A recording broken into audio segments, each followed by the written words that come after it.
Assalamualaikum warahmatullahi wabarakatuh.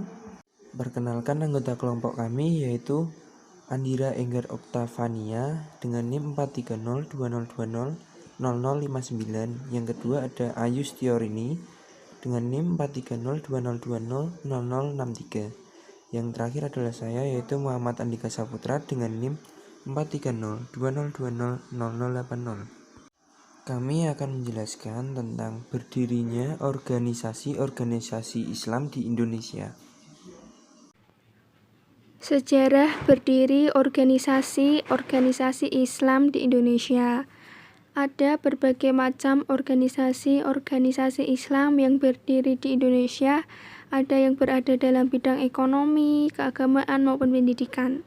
Berikut uraian sejarah berdirinya organisasi-organisasi Islam di Indonesia. Organisasi-organisasi yang ada di Indonesia. Yang pertama, Persis. 2. Al-Wasliyah. 3. Muhammadiyah. 4. Nahdlatul Ulama. 5. Jamiatul Khair Al-Irsyad. 6. Syarikat Islam. Persis. Persatuan Islam atau Persis berdiri pada tahun 1920 di Bandung. Ide pendirian organisasi ini berasal dari pertemuan yang bersifat kenduri yang dilakukan secara berkala di rumah salah satu seorang anggota kelompok masyarakat. Tokoh utama Persatuan Islam adalah Ahmad Hasan 1887 sampai 1958. 2. Al-Wasliyah.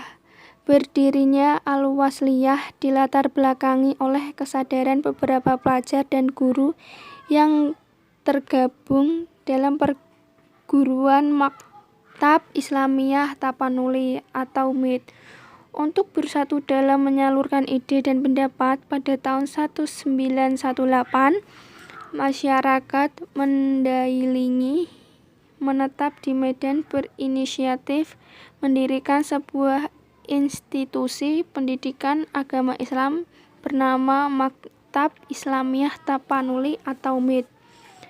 Menarik untuk dicatat bahwa berdirinya Al-Wasliyah tidak tergantung pada seorang tokoh sentral karismatik. Pendirian dan pertumbuhan awal Al-Wasliyah lebih merupakan hasil upaya bersama beberapa orang dengan peran dan keistimewaannya masing-masing.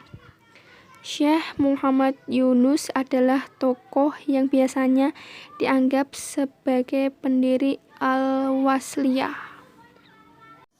3. Muhammadiyah. Lahirnya Muhammadiyah pada tanggal 8 Zulhijjah 1330 atau 18 November 1912 di Yogyakarta. Dan secara hidup pendiri awalnya yakni Kiai Haji Ahmad Dahlan. Karena dari pemikiran dan usaha beliaulah lahirnya embrio organisasi yang kemudian setelah mengalami perputaran waktu berubah menjadi seperti dan sebesar sekarang. Yang keempat, Nahdlatul Ulama. Nahdlatul Ulama didirikan pada tanggal 16 Rajab 1344 Hijriah atau tanggal 31 Januari 1926 di Surabaya. Pendirinya adalah alim ulama dari tiap-tiap daerah di Jawa Timur. Salah satunya adalah Kiai Haji Hasyim Asy'ari. Didirikan organisasi tersebut dilatar belakangi oleh dan tujuan. 1. Untuk mengimbangi komite khilafat yang secara berangsur-angsur jatuh ke tangan golongan pembaharuan. 2. Untuk berseru kepada Ibnu Su'ud, penguasa baru di tanah Arab, agar kebiasaan beragama secara tradisi dapat diteruskan. 5. Jamiatul Khair Al-Irsyad. Jamiatul Khairiyah yang sering disebut juga Jamiatul Khair didirikan di Jakarta pada tanggal 17 Juli 1905. Organisasi Jamiatul Khair ini terbuka untuk semua golongan masyarakat muslim tanpa diskriminasi asal keturunan, namun mayoritas anggota-anggotanya adalah orang-orang Arab. 6. Syarikat Islam. Syarikat Islam yang dilahirkan di Solo pada 16 Oktober 1905 dengan sifat nasional dan dasar ilmu yang tangguh yang kini berusia 91 tahun.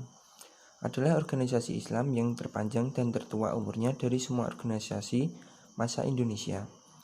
Sebagai upaya untuk menekan laju persebaran agama Kristen atau Kristenings politik di Indonesia, para kiai, haji, dan ulama meningkatkan nilai-nilai keislaman serta membentuk sebuah perkumpulan sebagai wadah persatuan umat Islam Bumi Putra. Seperti halnya Haji Samanhudi, Cokro-Minoto, Haji Agus Salim, serta para haji lainnya melalui organisasi Serikat Islam. Mereka bergerak bersama Bumi Putra lainnya melawan bentuk-bentuk kolonialisme serta kristenisasi yang dilakukan Belanda. Selain organisasi-organisasi Islam yang muncul yang diuraikan, juga terdapat berbagai organisasi Islam lainnya yang mana berbasis pada mahasiswa seperti HMI, PMII, IMM, dan masih banyak lagi yang lainnya organisasi-organisasi Islam mahasiswa Indonesia. Yang pertama, HMI, Himpunan Mahasiswa Islam adalah salah satu organisasi tertua di Indonesia. HMI didirikan oleh Lafran Pane di kota Yogyakarta pada 5 Februari 1947, bertepatan dengan masa-masa gentingnya Indonesia saat kolonial Belanda melakukan agresi militer kedua. Yang kedua, PMII, Pergerakan Mahasiswa Islam Indonesia, lahir karena menjadi suatu kebutuhan dalam menjawab tantangan zaman.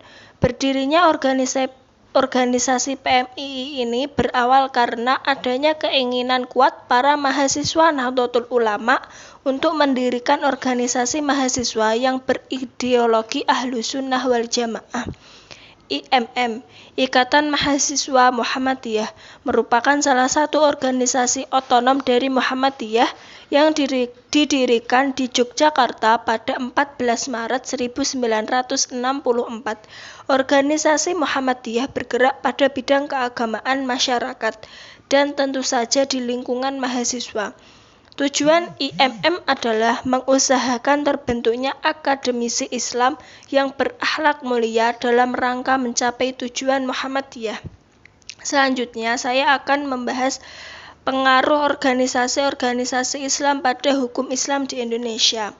Organisasi-organisasi Islam banyak memberikan andil yang cukup besar dalam pertumbuhan dan perkembangan hukum Islam di Indonesia melalui lembaga-lembaga hukumnya. Lembaga-lembaga yang saat ini menjadi bagian dari pembaharuan hukum ini yaitu MUI, Nahdlatul Ulama, dan Muhammadiyah, yang mana lembaga Islam yang masih berdiri sampai sekarang sebagai perwakilan dari organisasi masyarakat Indonesia. Hal ini bertujuan agar hukum Islam yang diterapkan di Indonesia berkepribadian Indonesia atau berwawasan keindonesiaan. Pengaruh organisasi Islam dalam pembentukan dan pengembangan hukum Islam di Indonesia.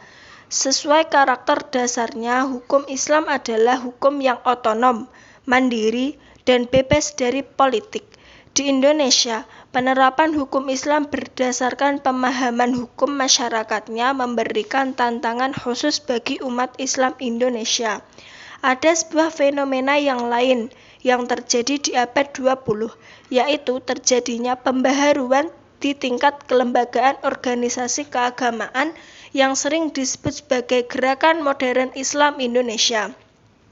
Hal ini bertujuan agar fikih yang diterapkan di Indonesia berkepribadian Indonesia atau berwawasan keindonesiaan. Dalam pembaharuan ini ada yang tidak kalah menarik, yaitu pembaharuan yang ada di bidang peribadatan atau keagamaan atau diyani, dan pembaharuan dalam bidang qodoi atau yudisial menjelang dan sesudah Indonesia merdeka. Gerakan pembaruan dalam hukum Islam cenderung lamban seirama dengan ketradisionalan. Sekian yang dapat saya jelaskan. Terima kasih. Wassalamualaikum warahmatullahi wabarakatuh.